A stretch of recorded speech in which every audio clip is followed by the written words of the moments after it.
Yes, well, as we get older and older, I'm 77 right now. You can't live forever, you know. So if this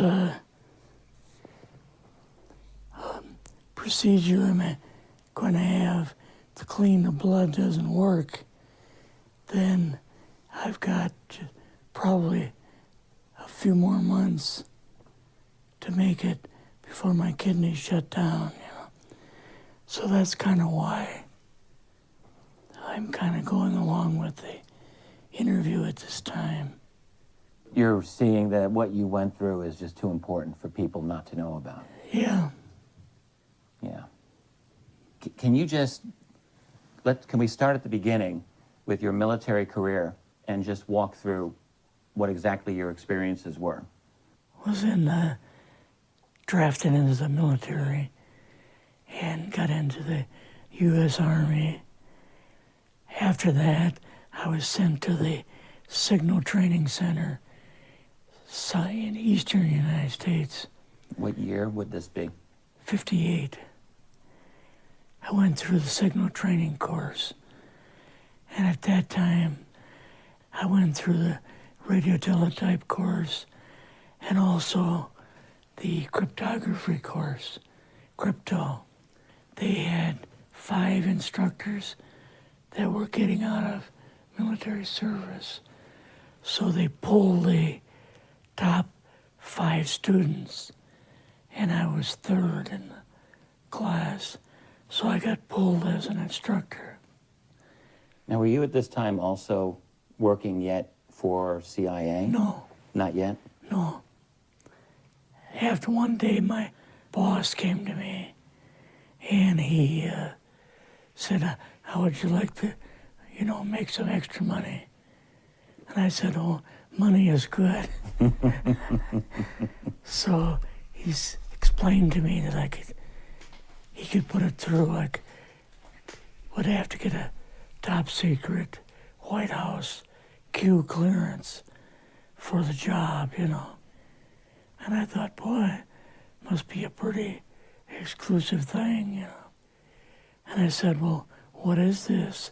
And he said that I'm director for the CIA for Eastern United States, And I said, oh, I didn't know that. And he said, you weren't supposed to. After about 6 weeks, my security clearance came through, and I got my CIA card. It was an ID card, like a credit card, where I could just go up to the door and slice it, walk right in. And my name at that time, I used a artificial name too. Never used my real name. I started working with him on the project he was on, and that was Project Blue Book, which was kind of partially a fraud. You're saying some of the Blue Book cases were completely fictitious? Yes. But the cases that we got came from, I think it was Fort Belvoir, Maryland. Fort Belvoir? Yeah. And it didn't come from the Pentagon, or it didn't come from CIA headquarters.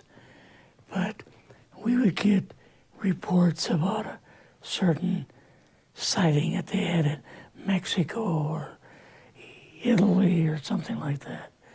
And then we had people that would follow through on it, that would go out and interview the people to see if they were nutcases or if it was real, So they'd be going overseas frequently? I wasn't, but I always stayed statewide. But the people we had working with us from the CIA would do that. We would get like a new report probably a couple times a week. I was coming into the Army fresh off the farm, so I really didn't have much knowledge of anything, but my boss filled me in on Project Blue Book and what they had found so far. as far as Greys and aliens and the Roswell incident. How did you feel when this first got dumped on you? When you first learned about this? I was just kind of overwhelmed with all of this, you know. And I said to him, I don't know if I'm going to be able to be a judge of this type of thing. What's real, what's not, when I don't have much knowledge of it, you know. So... What did he say? He said, well, we have to build the information as we go, and you'll see how this thing is working out. And then the other thing is, of course, you really weren't able to tell family or close friends, obviously. No, I couldn't tell anybody. In fact, I had to take a vow that I wouldn't tell anybody. A lot of it for 40 years, and more of it for 50 years, which is up in 2010. You're doing all this crypto work, you're looking at images, photographs, video. It's 1958, maybe the fall of 58. What happened after this? At that time, the Project Blue Book thing kind of went pot, you know. If you remember, back in those days, they kind of declared it as a nothing, you know. Mm-hmm. Right. And they were telling the world all UFOs are misidentifications, hoaxes, balloons. Psychological issues, whatever. Yes. Yeah. So my boss came to me and he says, we've both got a new assignment. And he says, oh, I said, where are we going? Oh, he says, we're going to the Capitol. We're going to be part of the Eisenhower push. He's trying to find out something about all about these aliens that MJ-12 was supposed to find out, but never sent back reports to him. The MJ-12, the UFO control group, were they calling it MJ-12 at that time? Yes. They called us in, went into the Oval Office, and President Eisenhower was there and Nixon, and they said, we called the people in from MJ-12 from Area 51 and S4, but they told us that the government had no jurisdiction over what they were doing. So being a general, past general, you didn't tell them to go to hell without any real good reason, you know. Mm-hmm. So he said, I want you and your boss to fly out there. I want you to give them a personal message. And he says, I want you to tell them, whoever is in charge, tell them that to get in, they have this week, coming week, to get into Washington and to report to me. And if they don't, I'm going to get the First Army from Colorado, and we're going to go over, we're going to take the base over. I don't care what kind of classified material you got. We're going to rip this thing apart. Eisenhower was going to invade Area 51. Yeah, with the First Army. So you go out with your superior. Yes. You fly out. You land. What happens? Can you describe this whole process, what you saw? It took us the 13 or 15 miles south to S4 and like different garage door openings. Okay.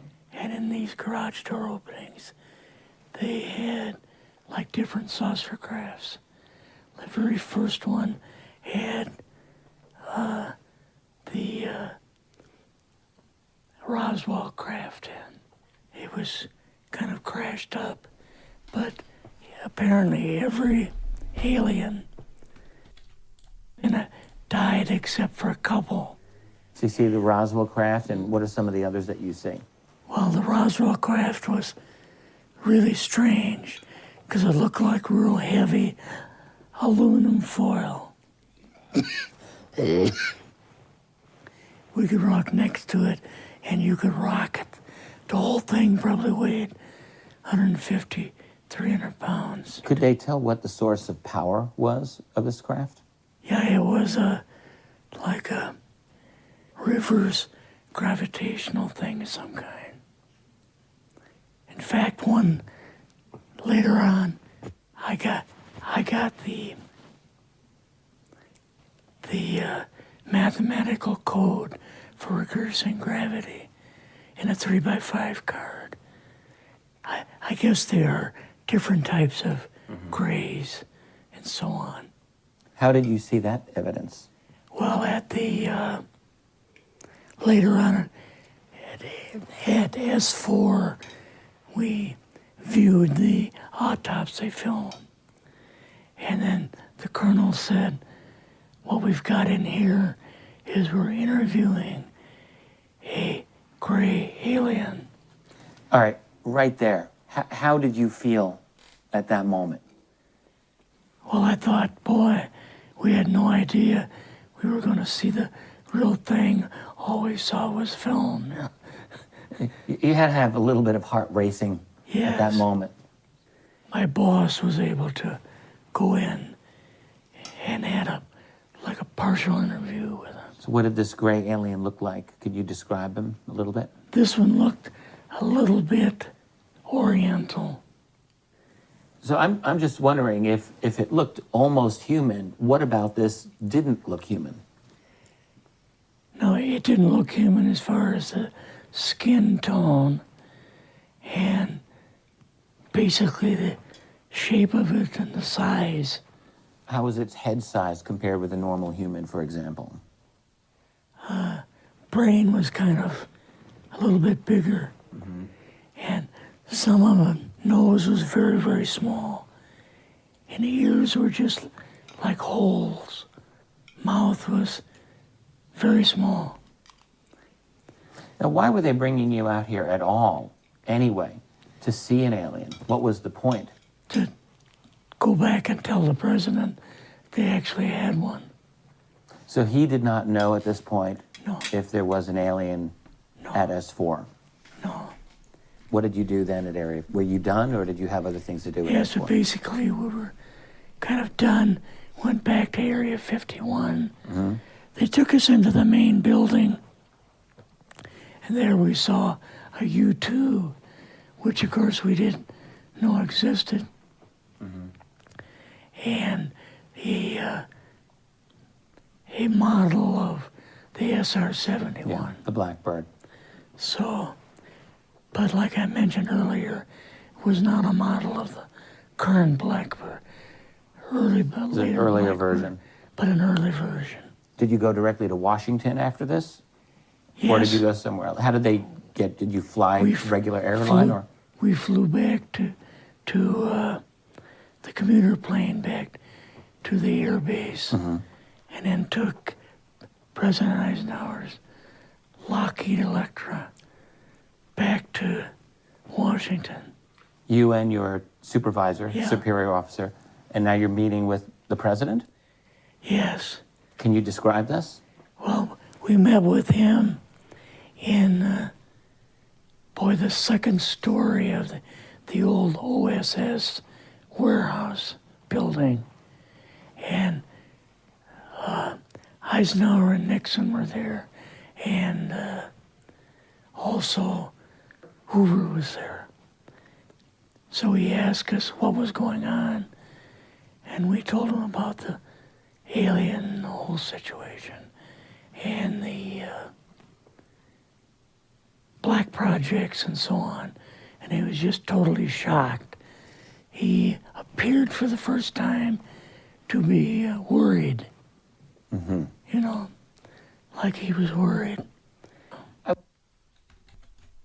would think that Eisenhower would, I mean, he certainly knew that flying saucers were real. Yes. He knew that there were aliens. So I guess I'm just wondering, what would he have been, really surprised about?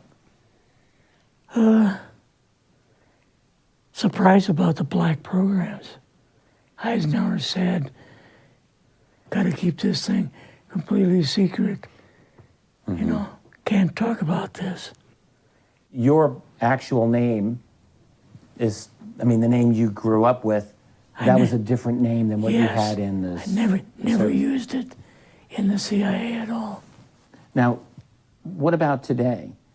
You're going on the public record, and this is still sensitive information, even though earlier you talked about, you know, security oaths that maybe expire after a certain period of time. 50 years. But you're still concerned. Linda Moldenhauer's phone call, her phone was tapped, and they got my phone number, and through the telephone company, they were able to find me, and so on. When they found you, what happened? I was going to a grocery store. Two guys in a black suits come out of a black Lincoln town car and came over to see me. And they told me that I better not publish anything or talk to Linda about any more things. So at that time, I did, you know, I stopped. That was enough to intimidate you. Yes. Rather remain anonymous. Never show my face on anything. Really, thank you for doing this. Yes, this was, I guess, kind of a good idea because I feel much better having talked about it.